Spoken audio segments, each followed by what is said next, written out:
Salam sejahtera, terkasih dalam Tuhan Yesus Kristus.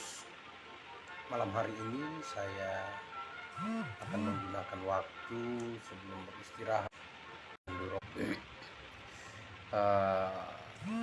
beberapa dari perokok ada yang berupaya ingin berhenti dari rokok, bagaimana keterikatan terhadap rokok, dan bagaimana pandangan firman Tuhan atas candu rokok. Sebagai orang Kristen, malam hari ini sebelum kita memulai renungan malam kita, mari kita tundukkan kepala, kita sama-sama menaikkan permohonan doa kepada Tuhan agar bincang-bincang renungan malam ini bisa menjadi satu hal yang membangun iman kita, menerangi hati dan pikiran kita. Mari kita tundukkan kepala, kita berdoa. Bapa, kami mohon pertolongan-Mu, penerangan dari Engkau Tuhan di dalam kami merenungkan firman-Mu. Kiranya Engkau menolong kami sehingga dari renungan firman-Mu tiap-tiap hari kami diisi dengan pengertian firman, sehingga sungguh hidup kami bisa menjadi terang yang bercahaya, memimpin hamba yang menyampaikan kami semua. Dalam nama Tuhan Yesus, Juru Selamat kami yang hidup, kami berdoa, kami bersyukur kepada-Mu Tuhan. Amin. Baik, saudara-saudara yang saya kasihi dalam Tuhan Yesus Kristus, pandangan firman Tuhan atas candu rokok. Alkitab memang tidak menulis secara eksplisit mengenai rokok. Alkitab tidak menulis secara eksplisit mengenai rokok. Hal demikian juga membuat terjadinya satu diskusi. Ada yang mengatakan bahwa rokok bukan masalah bagi kehidupan orang Kristen, tapi ada yang mengatakan bahwa rokok itu adalah masalah. Nah, baiklah, agar hal ini jelas, mari kita melihat dari kacamata firman Tuhan, apa yang Tuhan katakan. Nah, pertama yang kita lihat di sini, rokok itu berbeda dengan makanan yang berhubungan dengan kebutuhan pokok. Ini harus dilihat di sini. Ini pertama, perbedaan pertama. Rokok itu berbeda dengan nasi untuk orang Indonesia dan di tempat-tempat lain makanan pokok mereka. Karena ada yang berkata bahwa kalau rokok itu disebut candu, berarti orang juga candu dengan makan nasi. Nah, ini pertama harus dilihat perbedaannya. Nah, perbedaannya di mana? Perbedaannya kalau kebutuhan makanan pokok ya bagi manusia itu sesuatu kebutuhan, karena kalau orang tidak makan tubuhnya bisa lemah dan dampaknya bisa membuat dia bermasalah, bisa mendatangkan sakit penyakit, bahkan bisa sampai kalau tidak makan berhari-hari bisa meninggal dunia. Nah, karena makan nasi ya, makanan yang menjadi makanan pokok itu adalah kebutuhan. Nah, sedangkan rokok itu tidak bisa disebut kebutuhan. Rokok itu keinginan. Ya, jadi orang per orang yang ingin merokok itu keinginan. Nah, kalau keinginan ini sesuatu hal yang keinginan itu bisa sesuatu hal yang bisa dikendalikan. Ya, bisa dikendalikan. Oh, saya kepengen makan nasi goreng, ingin makan nasi goreng malam ini, tapi pertama saya ingin beli nasi goreng, tapi tunggu yang jual nasi goreng tidak ada yang datang, ya maka otomatis saya bisa menahan keinginan saya, ya. Atau saya ingin makan rambutan, belum musim rambutan, ya, itu bisa, keinginan bisa saya kendalikan, jadi tidak membuat saya menunggu sampai musim rambutan datang lalu saya tidak makan rambutan lalu saya mati, tidak, ya kan? Nah, ini perbedaan keinginan dan kebutuhan. Jadi kalau kita makan nasi itu kebutuhan, ya. Nah, ini pertama. Jadi harus dilihat dulu bahwa ada perbedaan antara rokok dengan makanan pokok. Nah, yang kedua, seringkali orang bilang, oh ya, orang makan nasi, ada yang berkata, oh kamu kan makan nasi terus, kenapa tidak dikatakan candu, ya. Nah, kenapa kamu larang saya rokok? Nah, ini bedanya gini, kalau rokok itu keinginan itu melekatnya dalam arti gini, orang kalau suka dengan rokok merek tertentu, dia kalau merokok dengan merek yang lain itu rasanya keinginannya tidak terpenuhi, ya, keinginannya tidak terpenuhi. Nah, sedangkan kalau makan nasi, cobalah kalau makan nasi 1 bulan nasi putih terus, pasti ada rasa bosannya juga. Atau nasi 1 bulan makan nasi lauknya sayur kangkung terus dan ikan asin terus 1 bulan bahkan tahun, maka pasti ada rasa bosannya. Nah, orang yang merokok dengan merek tertentu bertahun-tahun, ya dia rasa nikmat. Nah, ini beda, ini candu, ini keinginan, ya, jadi sudah terikat.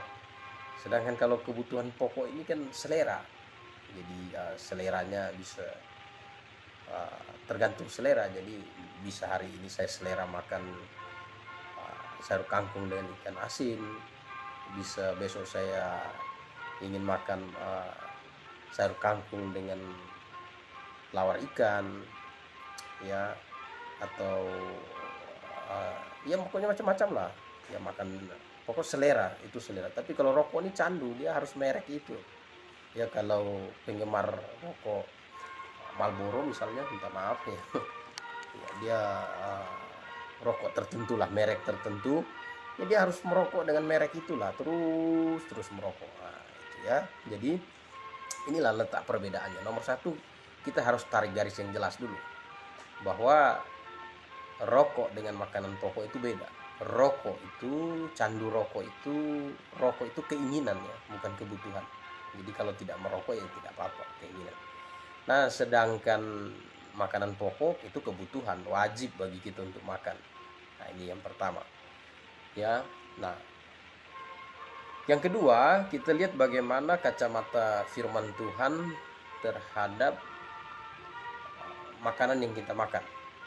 Nah, coba kita lihat apa firman Tuhan berkata, bahwa tidak semua makanan yang kita makan itu berguna, ya, tidak semua berguna. Dalam 1 Korintus pasal 10 kita bisa lihat firman Tuhan berkata, 1 Korintus pasal 10, 1 Korintus pasal 10 ayat yang ke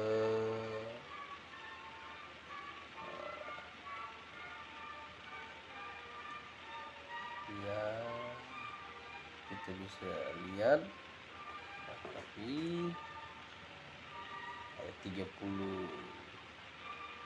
1 Korintus pasal yang ke-10, ya,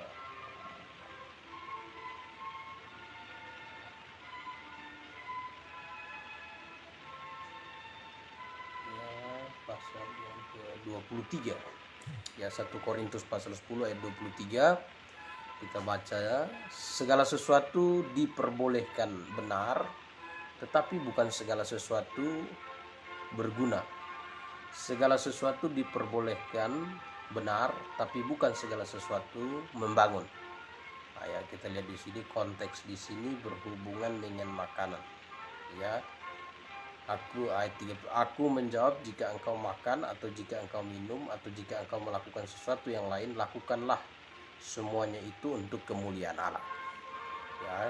Jadi 1 Korintus 10 memberitahu kita bahwa tidak semua yang benar itu berguna. Ini konteksnya mengenai makanan, ya. Jadi segala sesuatu diperbolehkan benar, tapi bukan segala sesuatu membangun. Nah, jadi segala sesuatu diperbolehkan, benar, tapi bukan segala sesuatu berguna. Berguna. Jadi ini konteksnya makanan. Kalau kita makan, jika engkau makan atau jika engkau minum atau jika engkau melakukan sesuatu yang lain, lakukanlah semuanya itu untuk kemuliaan Allah. Jadi makanan, minuman, apapun yang kita konsumsi itu sesuatu yang harus berguna untuk kemuliaan Allah. Sesuatu yang berguna untuk kemuliaan Allah. Jadi tidak semuanya berguna. Jadi gini, ada banyak jenis makanan, ada banyak jenis yang hal-hal yang dapat kita konsumsi, tapi tidak semuanya berguna. Ya, misalnya kita bisa lihat bahwa tembakau misalnya, tembakau itu berguna, dia berguna, tapi kalau sudah disalahgunakan ya bisa merusak, ya bisa merusak. Nah, ya seperti morfin dan segala macam juga, ya kalau digunakan dengan tepat itu juga berguna, tapi kalau disalahgunakan jadi tidak berguna, ya.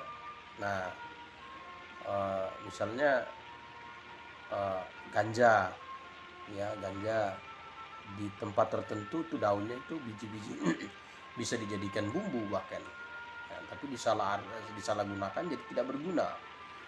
Ya, jadi segala sesuatu diperbolehkan, benar, ini subjektif ya, tapi tidak semuanya berguna. Jadi mengenai makanan juga tidak semuanya berguna. Jadi ada makanan yang kita konsumsi atau ada sesuatu yang kita konsumsi yang memuliakan Tuhan. Ya, aku menjawab, jika engkau makan atau jika engkau minum atau jika engkau melakukan sesuatu yang lain, lakukanlah semuanya itu untuk kemuliaan Tuhan. Ya, untuk kemuliaan Tuhan. Nah, ini yang pertama tadi kita sudah belajar, kita lihat bahwa kita harus tarik garis perbedaan bahwa antara rokok dengan makanan pokok kita itu perbedaannya. Kalau rokok itu keinginan, sedangkan makanan pokok itu kebutuhan. Nah, kalau keinginan itu bisa, ya kalau tidak didapat tidak ada problem sebenarnya, hanya tidak terpuaskan. Tapi kalau kebutuhan pokok, kalau tidak dikonsumsi dalam jangka waktu tertentu bisa merugikan ya orang tersebut dan bisa mati. Nah, jadi ini di 1 Korintus segala sesuatu diperbolehkan benar, tapi bukan segala sesuatu berguna. Segala sesuatu diperbolehkan benar, tapi bukan segala sesuatu membangun. Nah, apakah dengan merokok bisa membangun diri kita? Ya, apakah dengan merokok bisa membawa kemuliaan bagi Allah? Ini harus kita koreksi lebih jauh. Ya, kita koreksi lebih jauh. Nah, kemudian kita lihat yang berikut, bahwa jangan sampai orang diperhamba oleh makanan. Ya, diperhamba ya oleh sesuatu keinginan. Ya kalau makanan ya memang kita bekerja keras, cari berupaya segala macam ya untuk supaya kita bisa dapat makanan, kita bisa ini, yaitu karena kebutuhan. Sedangkan kalau keinginan ini jangan sampai kita diperhamba oleh keinginan kita. Tidak boleh, ya, keinginan yang tidak memuliakan Allah tidak boleh kita diperhamba. Nah, Rasul Paulus katakan itu dalam 1 Korintus, firman Tuhan berkata 1 Korintus pasal 6 ayat yang ke-12, segala sesuatu halal bagiku, tapi bukan semuanya berguna. Ya, segala sesuatu halal bagiku, tetapi aku tidak membiarkan diriku diperhamba oleh sesuatu apapun. Jadi tidak ada yang haram saat ini. Ya.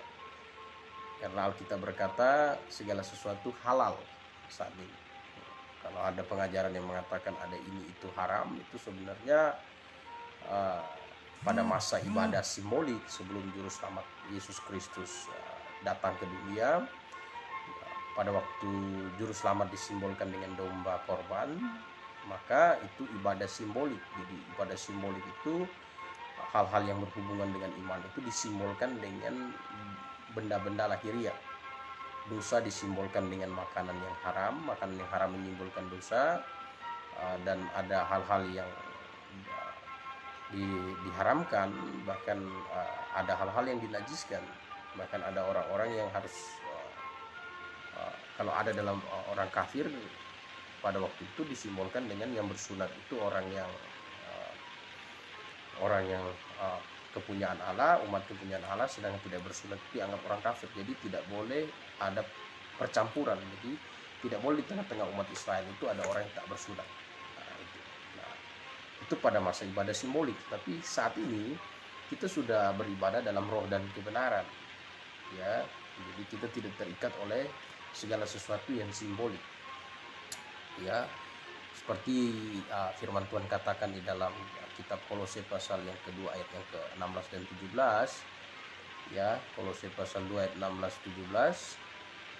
Kita lihat di situ dikatakan, karena itu janganlah kamu biarkan orang menghukum kamu mengenai makanan dan minuman, atau mengenai hari raya atau bulan baru, ataupun hari Sabat. Semuanya itu hanya bayangan dari apa yang harus datang, sedang wujudnya adalah Kristus. Jadi Kristus sudah datang, semua yang sifat bayangan itu tidak dipakai lagi, sudah digenapi dalam diri Yesus.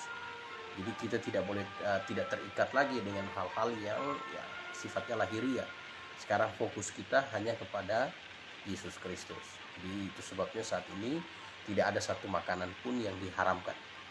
Ya, tidak ada makanan yang haram. Bahkan firman Tuhan berkata kalau ada orang yang mengharamkan makanan tertentu, itu bukan datang dari Tuhan, tapi dari ajaran setan. Nah, itu bisa kita lihat di dalam surat 1 Timotius pasal yang keempat, ya, ayat 1 dan seterusnya. Tetapi roh dengan tegas mengatakan bahwa di waktu-waktu kemudian ada orang yang akan murtad lalu mengikuti roh-roh penyesat dan ajaran setan-setan, oleh tipu daya pendusta-pendusta yang hati nurani memakai cap mereka.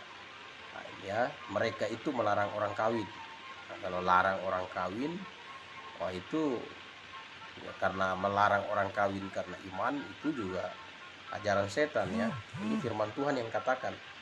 Jadi kalau melarang orang kawin karena iman, kamu tidak boleh kawin karena iman begini-begini, nah, itu ajaran setan, ya, kecuali dia memang tidak mau kawin, ya. Kawin dalam konteks ini nikah, ya. Dia tidak mau menikah, dia tidak mau kawin, tidak mau punya istri, ya itu memang dia punya keinginan. Tapi kalau melarang orang atau mengatakan orang, kamu ini kawin ini dosa, itu kalau kamu kawin ini dosa, itu sudah bukan ajaran Tuhan, tapi ajaran setan, dan juga itu oleh tipu daya pendusta manusia. Ya, melarang orang makan makanan yang diciptakan Allah, supaya dengan pengucapan syukur dimakan oleh orang yang percaya dan yang telah mengenal kebenaran. Karena semua yang diciptakan Allah itu baik, dan sesuatu pun tidak ada yang haram jika diterima dengan ucapan syukur. Ya, diterima dengan ucapan syukur, sebab semuanya itu dikuduskan oleh firman Allah dan oleh doa. Jadi tidak ada yang haram hari ini, ya. Makanya Rasul Paulus bilang di Korintus tadi, sudah kita baca pasal 6 ayat yang ke-12, firman Tuhan berkata, firman Tuhan memberitahu kita, segala sesuatu halal bagiku. Jadi halal. Mengapa? Saat ini kita tidak hidup lagi di masa ibadah simbolik, tapi kita sudah hidup di masa ibadah dalam roh dan kebenaran. Mungkin ada yang bertanya, kapan itu? Kapan itu akhir dari ibadah simbolik? Akhir dari ibadah simbolik itu diakhiri pada waktu Yohanes tampil dan Yohanes menunjuk kepada Tuhan Yesus. Lukas 16 ayat 16 itu katakan, firman Tuhan berkata, akhir ibadah simbolik, hukum Taurat dan kitab para nabi berlaku sampai kepada zaman Yohanes. Dan sejak waktu itu kerajaan Allah diberitakan, dan setiap orang yang menggagahi berebut memasuki. Jadi hukum Taurat dan kitab para nabi. Jadi ibadah simbolik, ritualisme lahiriah itu akhirnya pada waktu Yohanes tampil. Nah, mengapa? Karena ibadah simbolik itu kan paketnya imannya itu pada waktu ibadah simbolik pada masa perjanjian lama, juru selamat itu masih disimbolkan dengan domba. Pada waktu Yohanes tampil, Yesus hadir dan Yohanes menunjuk kepada Yesus, lihatlah anak domba Allah yang menghapus dosa dunia. Maka ibadah simbolik, pengorbanan domba secara simbolik itu diakhiri karena wujudnya Kristus sudah datang. Dan dengan demikian itu sudah masuk kepada peralihan masa ibadah dalam roh dan kebenaran. Nah, makanya hal itu dipertegas oleh Tuhan Yesus dalam Injil Yohanes pasal yang keempat. Firman Tuhan menyampaikan kepada kita ayat yang ke-23, tapi saatnya akan datang dan sudah tiba sekarang bahwa penyembah-penyembah yang benar akan menyembah Bapa dalam roh dan kebenaran, sebab Bapa menghendaki penyembah-penyembah demikian. Ya, tapi saatnya akan datang dan sudah tiba, penyembah-penyembah yang benar akan menyembah Bapa dalam roh dan kebenaran. Jadi saat ini kita menyembah dalam roh dan kebenaran. Yang paling penting saat ini adalah bukan simbol lagi, tapi hakikatnya. Ya, hakikatnya kita harus percaya kepada Yesus. Nah, di masa ibadah dalam roh dan kebenaran saat ini tidak ada lagi makanan yang haram. Jadi kalau ada yang bilang ini haram, itu haram, firman Tuhan berkata itu ajaran setan dan ajaran manusia yang memakai cap mereka. Nah, ini harus kita pertegas di sini ya. Nah, walaupun tidak ada yang haram hari ini, tapi tidak boleh orang diperhamba oleh makanan. Ya, diperhamba. Nah, diperhamba dalam konteks ini bukan yang pokok lagi, tapi diperhamba keinginan. Nah, kalau kita perhatikan, rokok ini bisa dikatakan bukan hanya sebatang rokok bagi seorang candu rokok, ya, tapi rokok ini sudah menjadi satu, bisa dikatakan ilah bagi pecandu rokok. Mengapa? Halnya sederhana begini. Kalau hari ini seorang pecandu rokok dia tidak merokok, itu rasanya tidak nyaman. Bahkan dia rela hati berusaha untuk mencari.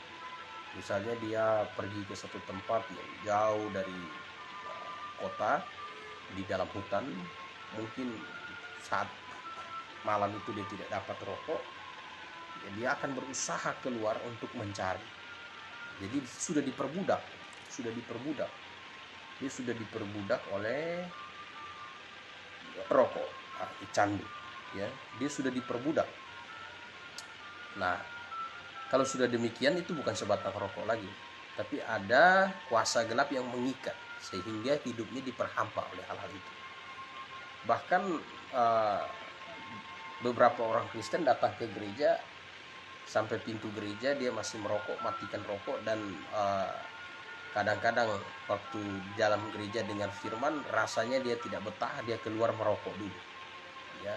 Nah, ini candunya sudah menggantikan posisi apa yang disembah, ya, ini ilah bagi dia, ya, ilah. Ini dengar baik-baik yang candu rokok, bahkan sampai harus melepaskan rokok saja, dia mau berhenti saja susah.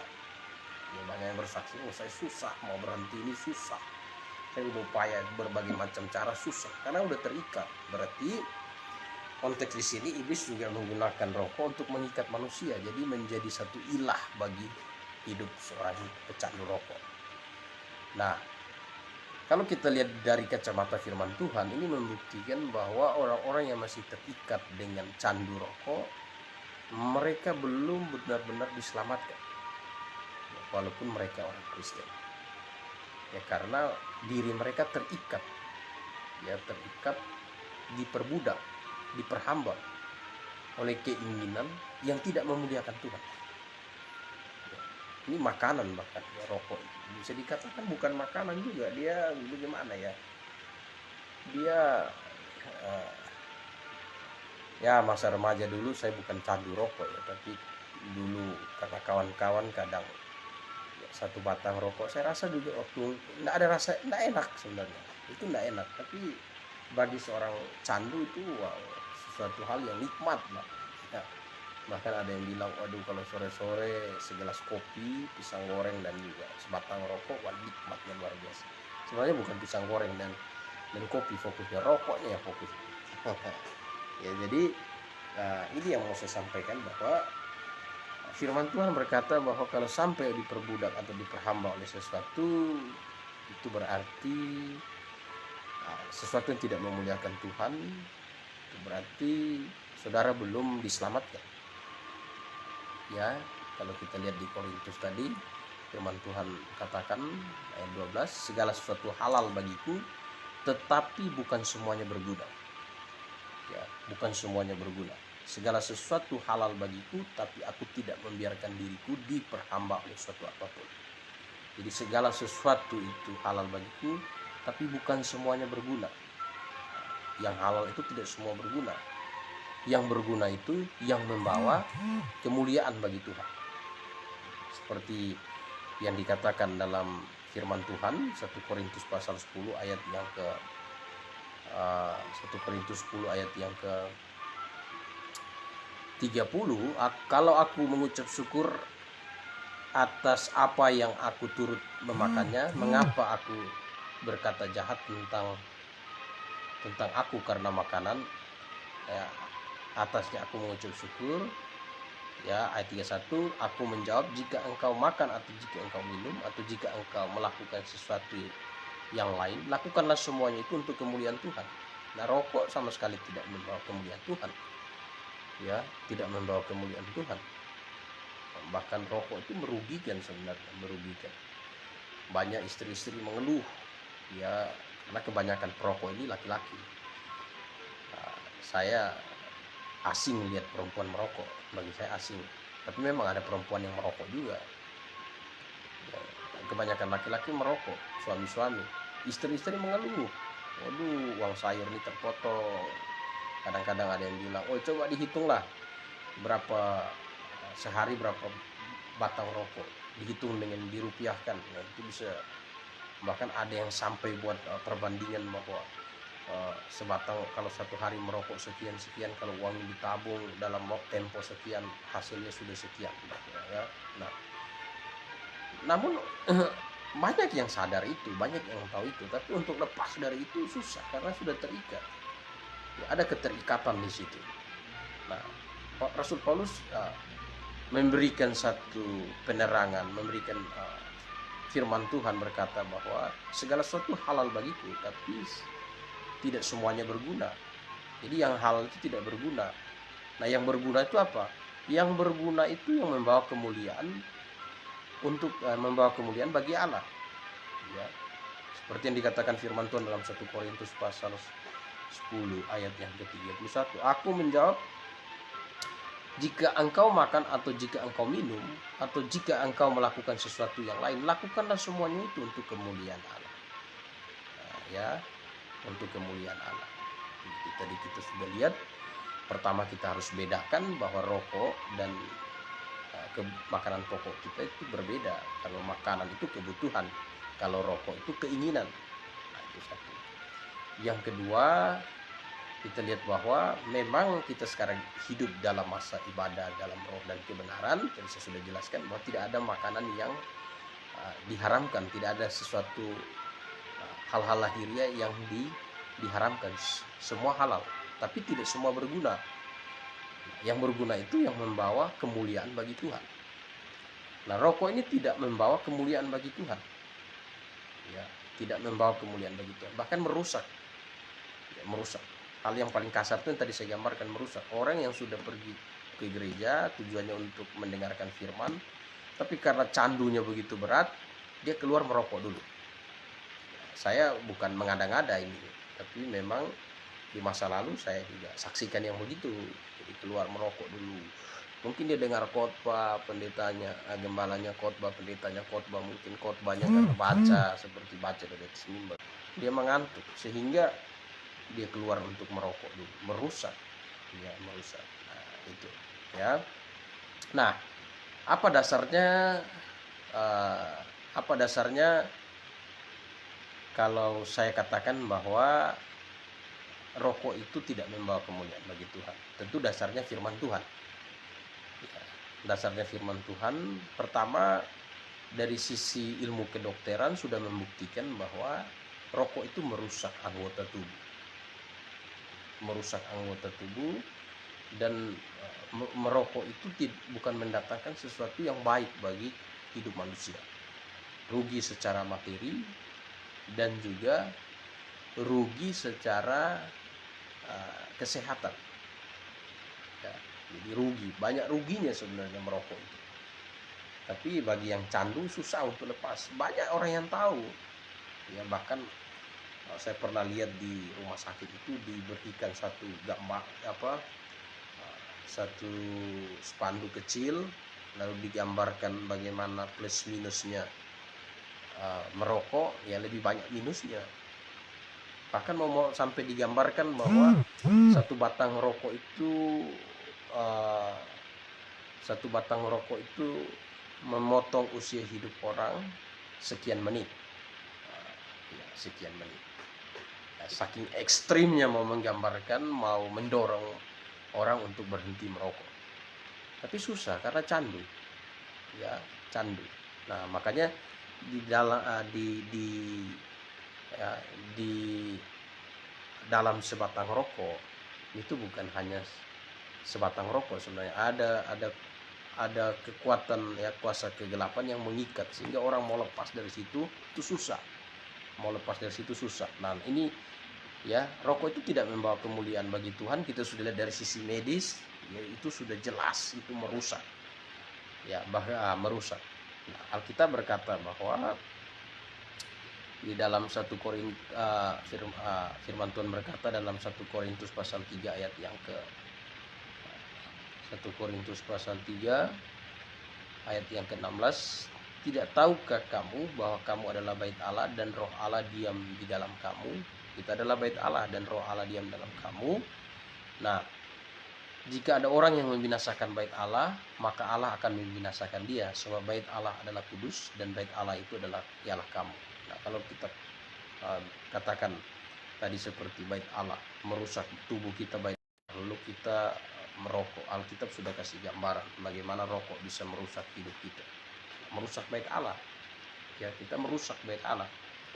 Nah, kalau orang percaya Yesus lalu candu dengan rokok, sebenarnya ini orang ini belum benar-benar lahir baru. Ya, karena dia masih diikat oleh keinginannya. Nah, dia belum menanggalkan keinginannya. Ya, keinginan daging belum sanggup.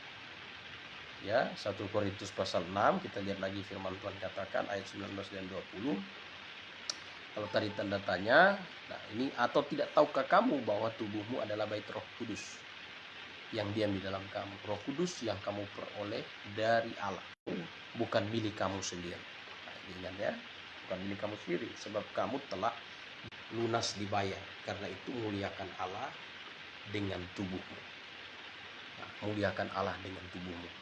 Roma 12 ayat 1 katakan dalam firman Tuhan, persembahkanlah tubuhmu sebagai persembahan yang sejati, ya, persembahan yang kudus, itu adalah ibadahmu yang sejati. Nah, jadi kita lihat bahwa dari sisi medis sudah dibuktikan bahwa rokok itu tidak mendatangkan kebaikan bagi kehidupan. Orang yang dibuang begitu saja, kemudian secara lahiriah tubuhnya dirusak, ya, dirusak. Jadi kalau kita lihat dari kacamata firman Tuhan, terang firman Tuhan, rokok itu sesuatu yang harus disingkirkan dari kehidupan orang yang sudah lahir baru. Ya, sudah lahir baru. Ya, bagaimana caranya supaya lepas dari candu rokok? Bagaimana cara lepasnya? Seperti yang sudah saya katakan, bahwa segala sesuatu yang hanya dapat betul-betul terlepas melalui pertolongan Allah. Dan bagaimana cara Allah menolong manusia lepas dari keinginan daging? Yaitu Allah menawarkan kepada manusia yang ingin lepas dari segala sesuatu keinginan daging, candu termasuk, ya, konteks candu rokok malam hari ini, melalui bertobat dan percaya kepada Yesus. Bagaimana cara bertobat? Orang harus mengaku dosa kepada Yesus Kristus, mengaku dosa, menyesali dosa, dan menyadari bahwa dosa-dosanya hanya dapat diselesaikan, dapat diampuni melalui penebusan Yesus Kristus di atas kayu salib. Dia mau percaya kepada Yesus, menerima Yesus sebagai penebus dan juru selamat, dan mau menyerahkan hidupnya bagi Kristus. Kalau dia punya pengakuan iman ini betul-betul dilakukan dengan iman yang tulus, betul-betul dilakukan dengan hati yang ikhlas, dengan kesadaran penuh, dan Tuhan melihat, Allah melihat ini orang ini bersungguh-sungguh, maka dia akan mendapat rahmat Tuhan. Dia mendapat rahmat Tuhan. Jadi Tuhan memberikan rahmat kepada dia, yaitu memberikan Roh Kudus dalam hatinya dan dilahirbarukan. Lahir baru itu mutlak pekerjaan Allah ya, mutlak pekerjaan Allah. Karena firman Tuhan berkata di dalam Injil Yohanes pasal 1 ayat yang ke 13, orang-orang yang diperanakkan bukan dari darah atau daging, bukan pula secara jasmani oleh keinginan seorang laki-laki, melainkan dari Allah. Jadi lahir baru dari Allah, ya, dari Allah. Nah, kita hanya diminta untuk bertobat dan percaya kepada Yesus. Jadi kalau pertobatan dan kepercayaan kita kepada Yesus sebagai juru selamat dan penebus itu betul-betul tulus, murni, sungguh-sungguh, ya, dengan hati, dengan mulut. Roma 10, hati kita betul-betul tulus, hati kita betul-betul murni, menyesal, mengaku dosa, dan sungguh-sungguh mau terima Yesus sebagai juru selamat dan penebus, sungguh-sungguh, maka dalam kedaulatan dan dalam kemahakuasaan Allah, dia lahir barukan kita, berikan Roh Kudus dalam hati kita. Dan kalau orang itu sudah ada Roh Kudus di dalam hatinya, maka ada perubahan keinginannya. Ya, perubahan keinginannya. Allah mengubah keinginannya.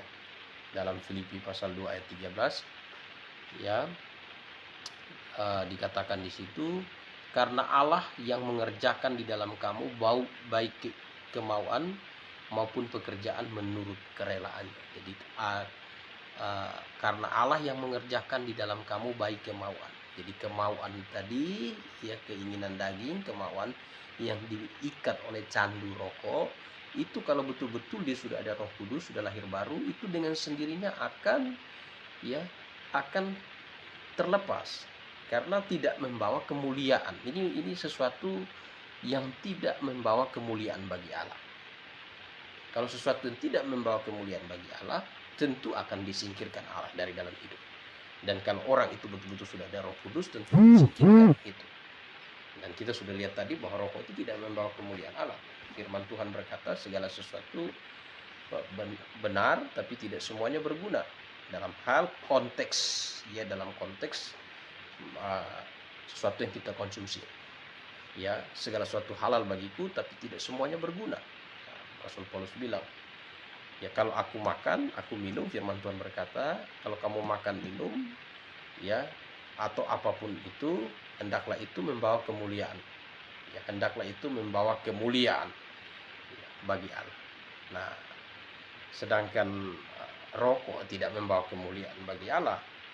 Ya, tadi kita sudah lihat dari sisi medis, sudah dikasih tahu bahwa banyak mendatangkan kerugian, rugi materi, rugi uang, rugi juga secara jasmani. Bahkan sampai ekstrimnya ada yang kalkulasi dengan sebatang rokok itu memotong usia sekian detik. Nah, itu saking ekstrim. Jadi tidak mendatangkan sesuatu yang baik. Jadi kalau orang itu sudah betul-betul ada Roh Kudus dalam hatinya, dia sudah lahir baru, maka keinginan yang tidak memuliakan Allah di dalam dirinya itu akan disingkirkan. Ya, disingkirkan. Karena Filipi 2 ayat 13 katakan, karena Allah lah yang mengerjakan di dalam kamu baik kemauan, yaitu singkir. Kemauan kita yang tadinya mau hal-hal yang tidak baik itu disingkirkan. Nah, disingkirkan. Nah, disingkirkan karena sudah jadi ciptaan baru dalam Kristus.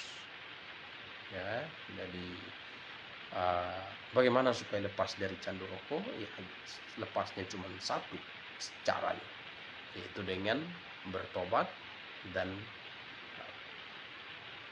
percaya kepada Yesus sebagai juru selamat dan penebus, dan mau menyerahkan diri, mau hidup bagi Kristus. Kalau sungguh-sungguh ya dia lahir baru, kalau lahir baru sudah pasti. Nah, kalau hari ini ada orang Kristen yang candu dengan rokok, ya sudah dipastikan itu belum lahir baru. Kalau lahir baru ada Roh Kudus, tentu Roh Kudus tidak akan tinggal diam, membiarkan kemauan atau keinginan yang tidak memuliakan Allah itu merusak diri orang lahir baru. Dia akan mengerjakan, dia menyingkirkan itu, mengerjakan, sehingga keinginan kita menjadi keinginan yang baru dalam Kristus. Ya, jadi inilah renungan malam kita. Semoga renungan ini berguna bagi kita, bagi semua yang mendengarkan, terutama bagi para candu rokok, sehingga lewat firman Tuhan hidup kita dimurnikan, kita dapat berhenti dari segala sesuatu yang tidak memuliakan Tuhan, ya, tidak memuliakan Tuhan, yang merusak bait Allah, kita dapat tinggalkan dengan pertolongan Allah. Ya, dengan pertolongan Allah, Roh Kudus yang ada dalam hati kita, yang kita peroleh pada waktu kita lahir baru. Ya, pada waktu lahir baru, pintu untuk lahir baru itu harus bertobat dan percaya kepada Yesus sebagai Tuhan dan Juru Selamat. Ya, jadi terima kasih atas partisipasi saudara yang sudah menyaksikan siaran malam hari ini. Saya harap kalau berguna, mari bagikan kepada saudara-saudara kita yang lain. Dan juga yang paling penting ialah kita sendiri harus betul-betul memahami akan hal ini. Baik, saya akan akhiri firman Tuhan malam hari ini dengan doa. Mari kita tundukkan kepala, kita berdoa. Bapa di sorga, kami mengucap syukur kasih yang besar kami alami dalam hidup kami lewat karya Roh Kudus. Dan lewat firman-Mu hidup kami terus diterangi, sehingga hari lepas hari kami berdoa agar hidup kami bisa menjadi hidup yang membawa terang bagi dunia ini. Biarlah lewat firman Tuhan malam hari ini menyadarkan kami, terutama para candu rokok, agar sungguh-sungguh menyadari bahwa rokok tidak membawa kemuliaan bagi Allah, dan mereka yang bergumul untuk berhenti, Roh Kudus menolong sehingga mereka bisa berhenti melalui pertobatan dan iman mereka kepada Tuhan Yesus sebagai Tuhan dan Juru Selamat. Tuhan, Engkau menolong mereka, menuntun bagi yang betul-betul ingin menerima anugerah-Mu Tuhan. Malam hari ini kami akan beristirahat. Tuhan, Engkau menolong kami, biarlah di tiap keadaan kami menggunakan media saat ini, media sosial, untuk hal-hal yang membawa kemuliaan bagi nama-Mu. Terima kasih Tuhan. Ini doa harapan kami di dalam nama Tuhan Yesus Juru Selamat kami yang hidup. Kami berdoa bersyukur padamu Tuhan. Amin. Baik, selamat malam, selamat beristirahat. Tuhan Yesus menyertai kita semua.